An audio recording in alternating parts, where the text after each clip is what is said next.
एक किसान है जो दिन रात पर वो काम कर रहा है, वो उसकी है ही नहीं। उसकी सारी मेहनत का फल कोई और ले जाता है। For a very very long time ये इंडिया की कहानी थी। पर फिर आया एक गेम चेंजर, लैंड रिफॉर्म्स।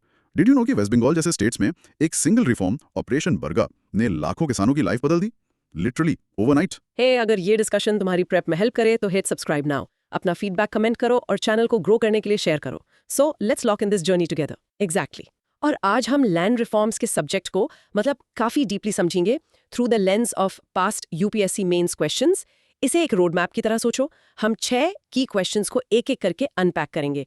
पहले हम 2024 के क्वेश्चन से शुरू करेंगे, ये जानने के लिए कि कुछ स्टेट्स में लैंड रिफॉर्म सक्सेसफुल क्यों हुए।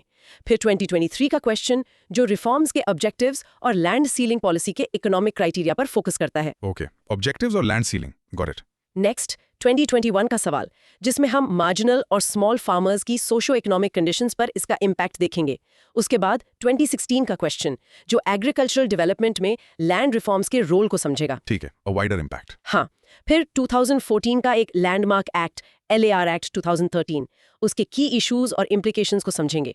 और फाइनली 2013 के क्वेश्चन से लैंड रिफॉर्म, प्रोडक्टिविटी और पॉवर्टी एलिमिनेशन के बीच का रिलेशनशिप एस्टैब्लिश करेंगे। रेडी हो? बिल्कुल रेडी, चलो शुरू करते हैं। Let's Start with our first deep dive question.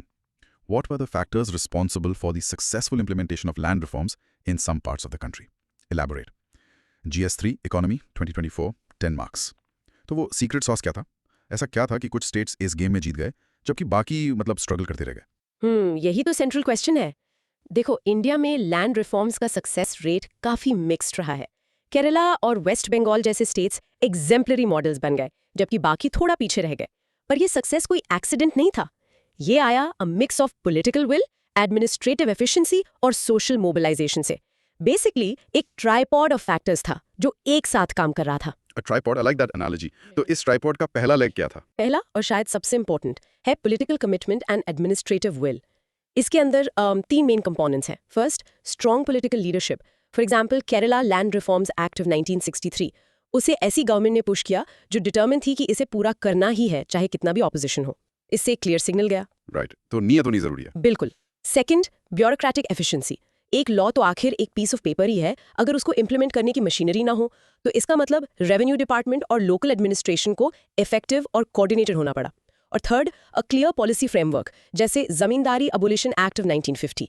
इसने एक solid unambiguous legal foundation provide की। सो सिर्फ लॉ बनाना काफी नहीं है, ऐसे लीडर्स भी चाहिए जो उसमें बिलीव करें और एक सिस्टम जो उसको एग्जीक्यूट कर सके। Makes perfect sense. दूसरा लेग क्या है? Second leg is social and economic factors. यहाँ भी 3 पॉइंट्स इंपॉर्टेंट है। First, active social movements. किसान ऑर्गेनाइजेशंस और पेजेंट मूवमेंट्स ने सिस्टम पर प्रेशर बनाने में और इम्प्लीमेंटेशन इंश्योर करने में एक ह्यूज रोल प्ले किया। अच्छा, तो ग्रासरूट से भी पुश आ रहा था। हाँ। Second, land literacy. ये बहुत क्रूशल है। किसानों को अपने राइट्स के बारे में अवेयर होना जरूरी था। अगर उन्हें पता ही नहीं कि उन्हें क्या मिलना चाहिए तो वो क्लेम कैसे करेंगे? सही बात है। और थर्ड, इकोनॉमिक सपोर्ट सिस्टम्स। जमीन मिलना तो बस पहला स्टेप था। न्यू लैंड ओनर्स को इंस्टीट्यूशनल क्रेडिट, सीड्स, फर्टिलाइजर्स और टेक्निकल असिस्टेंस की भी जरूरत थी ताकि वो उस लैंड को एक्चुअली प्रोडक्टिव बना सकें। That's a brilliant point. किसी को जमीन देना बिना टूल्स के, वो तो ऐसी बात हो गई कि कार दे दी पर चाबी नहीं दी। So political will, social awareness. What's the third leg of our tripod? Third leg है टेक्नोलॉजिकल इंटीग्रेशन। मॉडर्न सॉल्यूशंस ने I must say game he change कर दिया है। फॉर एग्जांपल ULPN यानी unique land parcel identification number, इसको land का आधार समझ लो। Oh, nice. हाँ। फिर है GIS मैपिंग फॉर एक्यूरेसी और डिजिटल प्रॉपर्टी रिकॉर्ड्स। इन टेक्नोलॉजी से ट्रांसपेरेंसी बढ़ती है, डिस्प्यूट्स कम होते हैं और पूरा सिस्टम काफी एफिशिएंट हो जाता है। टू कंक्लूड, रीसेंट रिफॉर्म्स जैसे 2024-25 यूनियन बजट में प्रपोज्ड भू आधार सिस्टम वो इन्हीं सक्सेसफुल फैक्टर्स पर बिल्ड कर रहे हैं। Absolutely. और केरला का केस स्टडी इसका एक परफेक्ट रियल लाइफ एग्जांपल है। EMS नंबूदिरीपाट की गवर्नमेंट ने इमेंस पॉलिटिकल विल दिखाई। उन्होंने केरला लैंड रिफॉर्म्स एक्ट को सख्ती से इंप्लीमेंट किया, which was a very very bold move. इससे लाखों टेनेंट्स को जमीन का ओनरशिप मिला। ये एक टेक्स्ट बुक एग्जाम्पल है कि लीडरशिप कितनी क्रिटिकल होती है। चलो अब इस आंसर का एक स्ट्रक्चर एनालिसिस करते हैं। 1. इंट्रोडक्शन। स्टार्ट करो कॉन्टेक्स्ट सेट करके अ टेल ऑफ 2 इंडियाज, जहां कुछ स्टेट सक्सेसफुल हुए, कुछ नहीं। इससे क्यूरियोसिटी क्रिएट होती है। 2. Core logic. अपने आंसर को उन 3 क्लियर बकेट्स में डिवाइड करो, या जैसे हमने कहा अ tripod, political, administrative, socio economic and technological. ये स्ट्रक्चर याद रखने में बहुत ईजी है। हर बकेट में 2-3 स्पेसिफिक पॉइंट्स डाल दो। 3. कंक्लूजन। एंड करो एक फ्यूचर लुकिंग नोट पर। पास्ट सक्सेसेस को रीसेंट इनिशिएटिव्स जैसे भू आधार से कनेक्ट करके कंटिन्यूटी दिखाओ। एक प्रेजेंटेशन टिप भी है, start with a strong hook, जैसे केरला का एग्जांपल, बॉडी में फ्लो चार्ट या माइंड मैप यूज कर सकते हो फैक्टर्स के बीच लिंकेज दिखाने के लिए, और एक फॉरवर्ड लुकिंग स्टेटमेंट के साथ एंड करो। Try like this, the success of land reforms rested on a powerful tripod of. समझे? ओके, एक छोटी सी प्रैक्टिस करते हैं। चलो, ये 3 मेन बकेट्स जोर से बोलकर प्रैक्टिस करते हैं। Political and administrative will, social and economic factors, and technological integration. Rehearse that? So micro recap, in short, success in land reforms wasn't an accident. It was a planned combination of political will, people's awareness, and modern technology. All right, so that was about the how of success. लेकिन what were the original goals? Government actually achieve क्या करना चाह रही थी? चलो, अपने next question पर चलते हैं. Question: State the objectives and measures of land reforms in India. Discuss how land ceiling policy on land holding can be considered as an effective reform under economic criteria. GS3 Economy 2023 10 marks. Great question. देखो, independence के बाद India का agrarian structure basically टूटा हुआ था। Land reforms का main M था इस स्ट्रक्चर को फिक्स करना, सोशल जस्टिस लाना और हाँ, एग्रीकल्चरल प्रोडक्टिविटी बढ़ाना। बेसिकली ये रूरल इंडिया के लिए एक कंप्लीट मेकओवर प्लान था। A complete makeover plan? अच्छा, तो इस प्लान में की गोल्स क्या क्या थे? चलो, क्वेश्चन के पहले पार्ट को ब्रेक डाउन करते हैं। Objectives and measures. Basically 6 main objectives थे। 1. एबोलिशन ऑफ इंटरमीडियरीज, यानी जमींदार्स और दूसरे मिडलमैन को हटाना। 2. टेनेंसी रिफॉर्म्स, जो किसान जमीन पर काम कर रहे हैं उनको सिक्योरिटी और फेयर रेंट देना। ठीक है। 3. रीडिस्ट्रीब्यूशन ऑफ लैंड, बड़े लैंडलॉर्ड से सरप्लस लैंड लेकर लैंडलेस लोगों को देना। 4. कंसोलिडेशन ऑफ होल्डिंग्स, बिखरे हुए छोटे छोटे प्लॉट्स को एक जगह करके एक वायबल फार्म बनाना। कंसोलिडेशन, ये इंपॉर्टेंट था। 5. अपडेटिंग लैंड रिकॉर्ड्स और 6. Promotion of agricultural productivity. इन्हें अचीव करने के लिए zamindari abolition acts, tenancy reforms acts और लैंड सीलिंग एक्ट्स जैसे मेजर्स लिए गए। ओके, तो ये क्लियर लिस्ट ऑफ ऑब्जेक्टिव्स हो गए। क्वेश्चन का सेकंड पार्ट काफी इंटरेस्टिंग है। वो स्पेसिफिकली लैंड सीलिंग पॉलिसी की इकोनॉमिक इफेक्टिवनेस के बारे में पूछ रहा है। हम तो अक्सर इसे एक सोशल जस्टिस टूल सोचते हैं, है ना? एग्जैक्टली और यही तो की है। लैंड सीलिंग, जिसका मतलब है कि एक फैमिली सिर्फ एक certain amount of land he own कर सकती है, उसके पीछे स्ट्रॉन्ग इकोनॉमिक लॉजिक भी था। First, redistributive justice. जब सरप्लस लैंड गरीबों को दी गई तो इससे रूरल कंजम्पशन और डिमांड बढ़ी।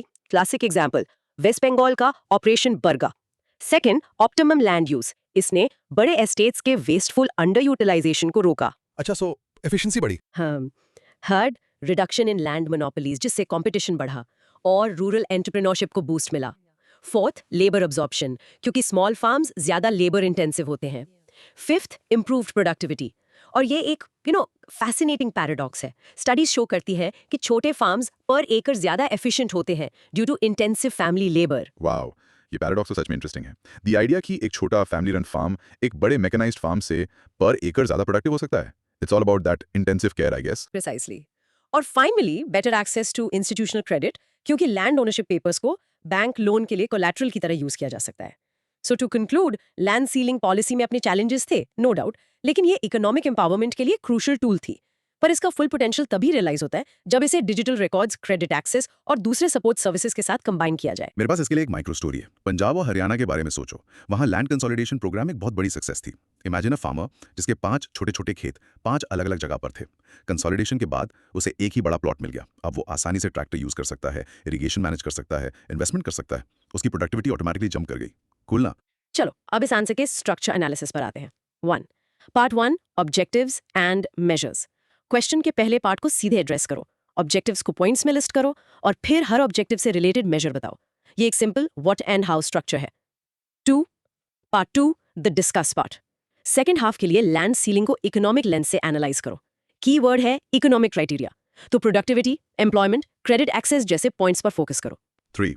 कंक्लूजन। एक बैलेंस्ड कंक्लूजन दो। चैलेंजेस को एक्नॉलेज करो, लेकिन पॉलिसी की इंपॉर्टेंस पर जोर दो और आगे का रास्ता सजेस्ट करो। एक प्रेजेंटेशन टिप, अपने आंसर को 2 क्लियर सेक्शंस में ब्रेक करो, सब हेडिंग्स के साथ। सेकंड पार्ट के लिए वेस्ट बंगाल का ऑपरेशन बरगा एग्जाम्पल यूज करना मस्ट है। ये आपके पॉइंट को बहुत पावरफुल बनाता है। चलो, अब दोनों पार्ट्स को कनेक्ट करने की प्रैक्टिस करते हैं। ये लाइन बोलने की प्रैक्टिस करो। Now let's analyse the economic effectiveness of one key measure, the land ceiling policy. Micro recap.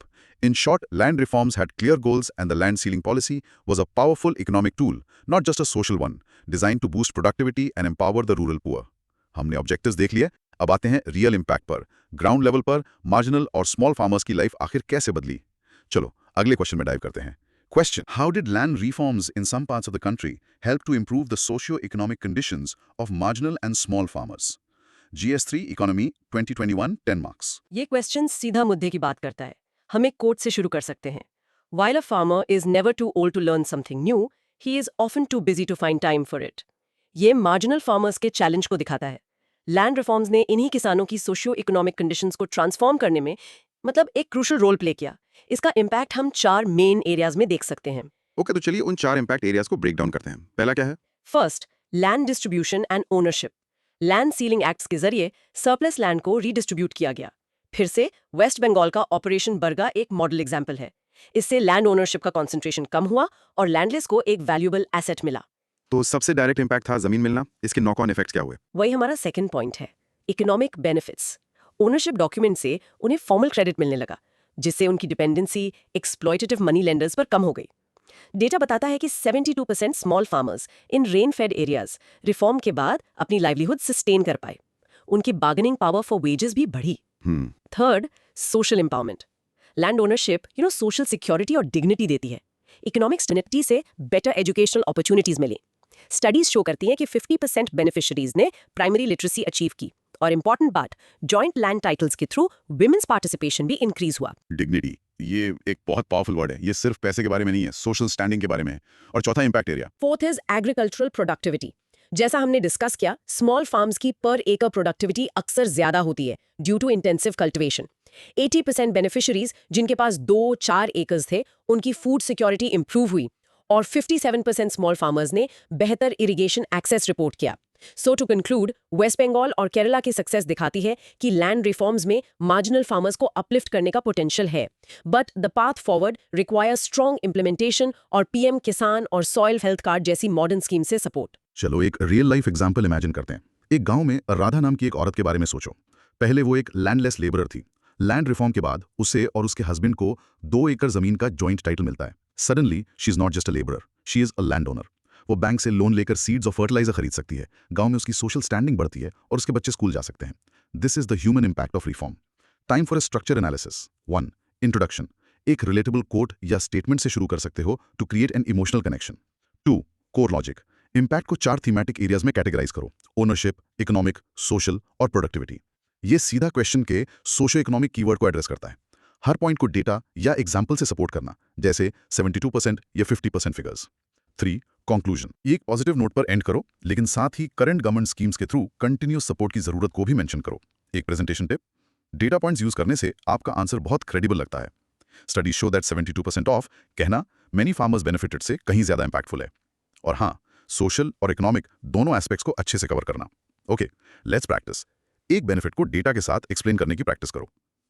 Economically, land ownership provided access to formal credit. For example, 72% of small farmers in rain-fed areas became self-sustaining. Micro recap. In short, for small farmers, land reforms were not just about land, they were about dignity, economic freedom, social empowerment, and better productivity. तो हमने farmers पर impact देख लिया। चलो थोड़ा zoom out करते हैं। इन रिफॉर्म्स का इंडिया के ओवरऑल एग्रीकल्चरल डेवलपमेंट में क्या रोल था? Let's take the next question. Question: discuss the role of land reforms in agricultural development. Identify the factors that were responsible for the success of land reforms in India. GS3 Economy 2016 12.5 marks. ये एक बहुत अच्छा big picture question है। India की journey एक feudalistic agricultural system से आगे बढ़कर दुनिया का सेकंड लार्जेस्ट एग्रीकल्चरल प्रोड्यूसर बनना, जिसका आउटपुट 2022 में $572 बिलियन था, ये एक मैसिव ट्रांसफॉर्मेशन है। और लैंड रिफॉर्म्स इस चेंज के फंडामेंटल ड्राइवर थे। $572 बिलियन का आउटपुट, ये तो एक बहुत पावरफुल स्टैटिस्टिक है। तो लैंड रिफॉर्म्स ने इस डेवलपमेंट को एग्जैक्टली ड्राइव कैसे किया? हम उनका रोल 3 मेन तरीकों से देख सकते हैं। First, structural transformation. रिफॉर्म्स ने जमींदारी और रॉयल्टवारी जैसे इंटरमीडियरी सिस्टम्स को अबॉलिश किया। इससे स्टेट और कल्टिवेटर्स के बीच एक डायरेक्ट लिंक एस्टैब्लिश हुआ, जो एक रेवोल्यूशनरी चेंज था। Okay. Second, economic empowerment. Tenant farmers को सिक्योरिटी ऑफ टेन्योर मिली, जिससे उन्हें लैंड इंप्रूवमेंट में इन्वेस्ट करने के लिए इंकरेजमेंट मिला। स्मॉल फार्मर्स को इंस्टीट्यूशनल क्रेडिट मिलना भी आसान हो गया। Third, productivity enhancement. Fragmented holdings का कंसोलिडेशन हुआ, जिससे लैंड यूज एफिशिएंट हुआ और मॉडर्न एग्रीकल्चरल प्रैक्टिसेस और मैकेनाइजेशन को अडॉप्ट करना पॉसिबल हुआ। ठीक है, तो इस क्वेश्चन का सेकंड पार्ट सक्सेस फैक्टर्स के बारे में पूछता है, जो हमने 2024 के क्वेश्चन के लिए डिस्कस किया था। यहाँ इसे कैसे अप्रोच करेंगे? सही कहा, ओवरलैप है। यहाँ हम एक ब्रॉडर, थोड़ा हिस्टोरिकल व्यू ले सकते हैं। सक्सेस फैक्टर्स में आते हैं, first, political will and a strong legislative framework, जिसे कॉन्स्टिट्यूशन का बैकअप था। सेकंड, एडमिनिस्ट्रेटिव सपोर्ट, जिसके लिए डेडिकेटेड लैंड रिफॉर्म डिपार्टमेंट्स बनाए गए। ठीक है। अपने राइट्स को लेकर अवेयरनेस बढ़ी। सो it's a multi pronged approach, legal, administrative, social, सब एक साथ काम कर रहे थे। एग्जैक्टली कंक्लूजन ये है कि सक्सेस स्टोरी एक कॉम्प्रिहेंसिव पॉलिसी फ्रेमवर्क और उसके इफेक्टिव इंप्लीमेंटेशन की इंपॉर्टेंस को हाईलाइट करती है।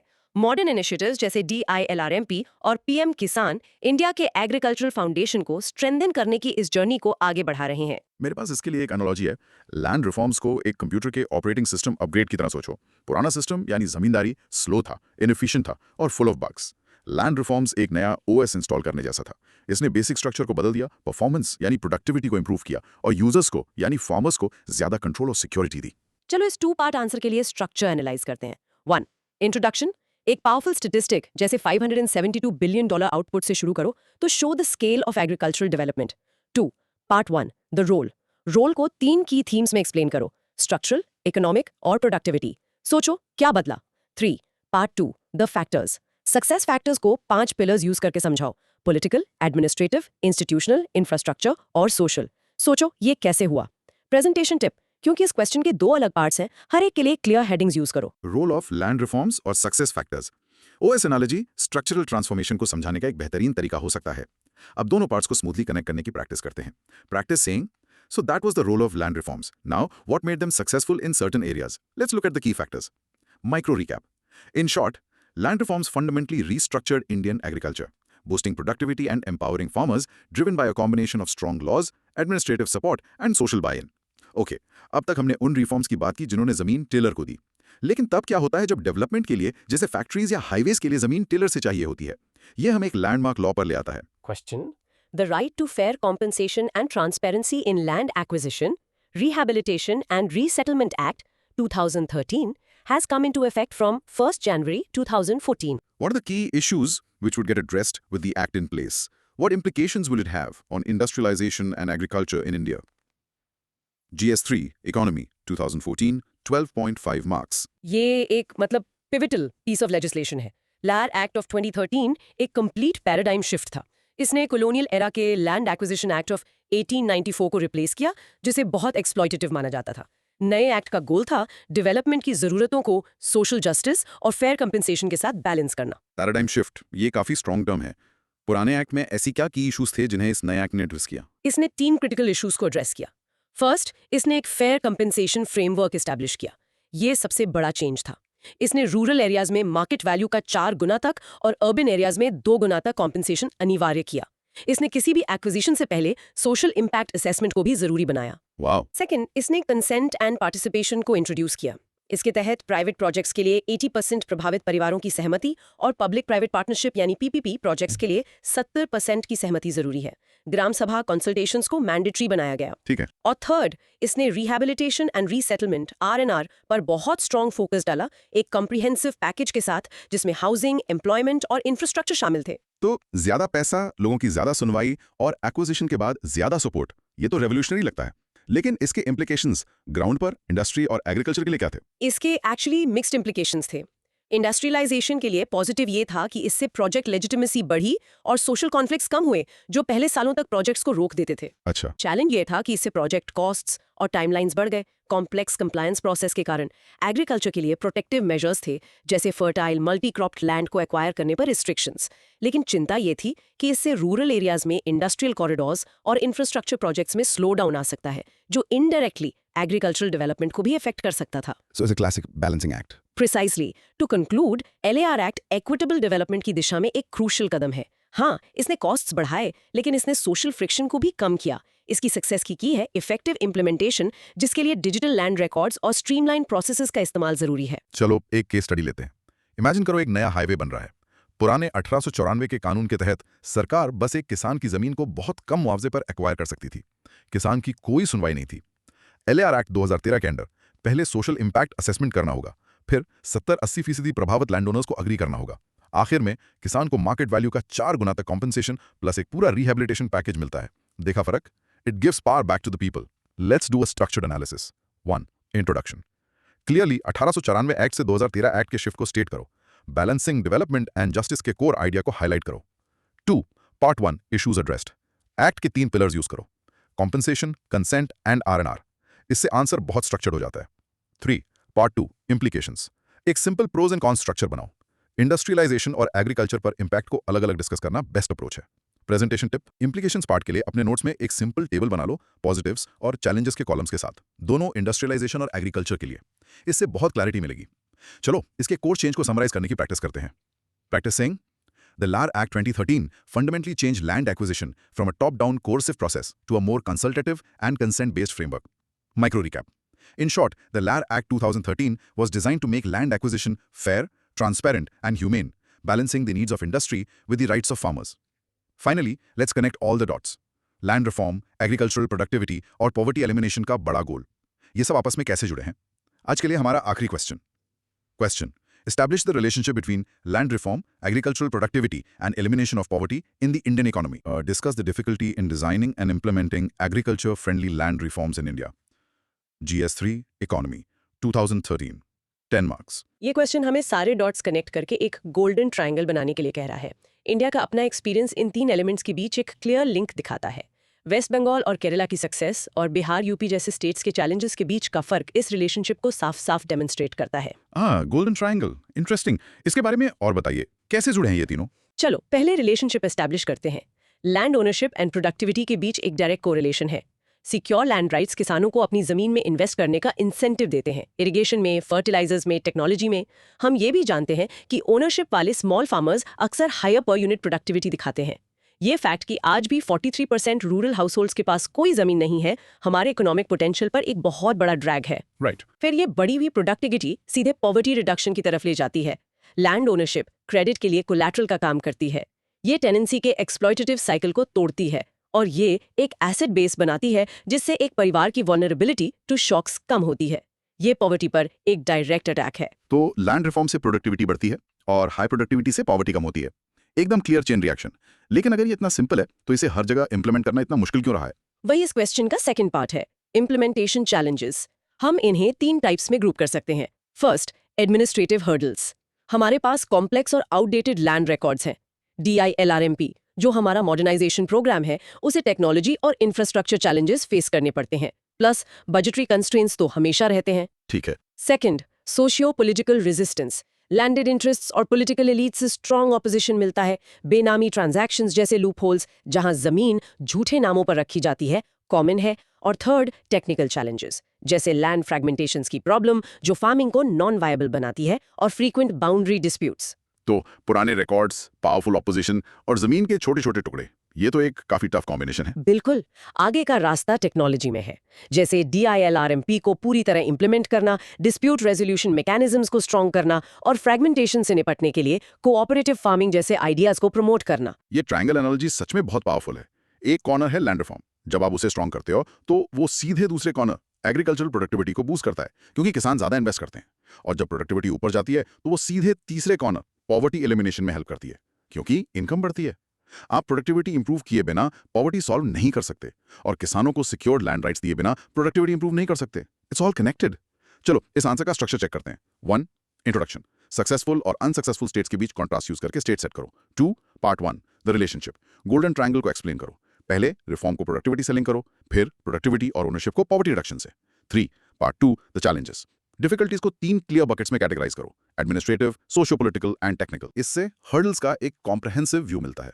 Presentation tip, triangle analogy relationship को समझाने के लिए एक बहुत पावरफुल टूल है। चैलेंजेस पार्ट के लिए DILRMP को एक करंट एग्जांपल की तरह यूज करो कि हम एडमिनिस्ट्रेटिव हर्डल्स को सॉल्व करने की कोशिश कैसे कर रहे हैं। चलो इस ट्रायंगल को एक्सप्लेन करने की प्रैक्टिस करते हैं। Practice saying, land reforms provide security which boost productivity. Higher productivity leads to higher income, which directly helps in poverty elimination. Micro recap. In short, land reform, agricultural productivity, and poverty elimination are deeply interconnected. Tackling the implementation challenges through technology and political will is the key to unlocking rural prosperity. So what a journey! हमने land reforms in India का पूरा spectrum cover कर लिया। हमने success factors से शुरू किया 2024 के क्वेश्चन से, पॉलिटिकल विल, सोशल अवेयरनेस और टेक। फिर हमने ऑब्जेक्टिव्स को डिफाइन किया और देखा कि कैसे लैंड सीलिंग्स एक इकोनॉमिक टूल थे 2023 से। हमने स्मॉल फार्मर्स पर रियल सोशियो इकोनॉमिक इंपैक्ट देखा 2021 से। ये डिग्निटी और एम्पावरमेंट के बारे में था। हमने जूम आउट करके ओवरऑल एग्रीकल्चरल डेवलपमेंट में इसका रोल देखा 2016 से। हमने मॉडर्न LARR एक्ट ऑफ 2013 को एनालाइज किया, जिसने डेवलपमेंट और राइट्स को बैलेंस किया। और फाइनली हमने रिफॉर्म्स, प्रोडक्टिविटी और पॉवर्टी रिडक्शन को कनेक्ट करने वाला गोल्डन ट्रायंगल एस्टैब्लिश किया 2013 से। फ्लो देखा, व्हाई और हाउ से लेकर इम्पैक्ट और फ्यूचर तक। बिल्कुल। अब थोड़ा सोच लो, इस नॉलेज को सच में अपना बनाने के लिए यहाँ कुछ स्ट्रक्चरल प्रोब्स हैं। 1, आप सक्सेसफुल इंप्लीमेंटेशन के फैक्टर्स को विजुअली कैसे आउटलाइन करोगे? क्विक गाइड, एक माइंड मैप जिसमें 3 मेन ब्रांचेस हों, पॉलिटिकल, सोशल, टेक, परफेक्ट रहेगा। 2, 2023 के ऑब्जेक्टिव्स वाले क्वेश्चन और 2021 के इम्पैक्ट वाले क्वेश्चन के स्ट्रक्चर में कोर डिफरेंस क्या है? क्विक गाइड, एक लिस्ट एंड एक्सप्लेन स्ट्रक्चर है, जबकि दूसरा थीमेटिक इम्पैक्ट एनालिसिस है। 3, अगर आपको LAR एक्ट को 60 सेकंड्स में एक्सप्लेन करना हो तो आप कौन से 3 कीवर्ड्स यूज करोगी? Quick guide, compensation, consent and rehabilitation पर फोकस करो। ये इसके 3 पिलर्स हैं। 4, 2016 का क्वेश्चन बाकी क्वेश्चंस की समरी की तरह कैसे काम करता है? क्विक गाइड, ये रोल और सक्सेस फैक्टर्स को कंबाइन करता है, जो सभी आंसर्स में सेंट्रल थीम्स हैं। क्या आप गोल्डन ट्रायंगल ड्रॉ करके 3 पॉइंट्स के बीच कनेक्शंस लेबल कर सकते हो? क्विक गाइड, रिफॉर्म्स से प्रोडक्टिविटी और फिर पॉवर्टी तक कॉज एंड इफेक्ट रिलेशनशिप दिखाने के लिए एरोज यूज करो। 6, मल्टीपल आंसर्स में यूज किया गया सिंगल मोस्ट इंपॉर्टेंट एग्जाम्पल कौन सा है? Quick guide, West Bengal's operation Barga. इसे याद रखो, ये एक पावरफुल और वर्सेटाइल केस स्टडी है। यहाँ आपके लिए एक सिंपल चैलेंज है। इन 6 क्वेश्चंस में से कोई भी एक चुनो। शीशे के सामने खड़े हो जाओ और सिर्फ 2 मिनट में आंसर का स्ट्रक्चर, इंट्रो, बॉडी, कंक्लूजन जोर से एक्सप्लेन करने की कोशिश करो। डिटेल्स की चिंता मत करो, बस फ्लो पर फोकस करो। हो सके तो खुद को रिकॉर्ड भी कर लो। That's it for this deep exploration. We hope this helps you connect the dots on land reforms. उस क्यूरियोसिटी को जिंदा रखो। अगर आपके पास और टॉपिक्स हैं जिन पर आप चाहते हैं कि हम कवर करें तो हमें कमेंट्स में बताओ। अगली बार तक कीप लर्निंग, कीप ग्रोइंग।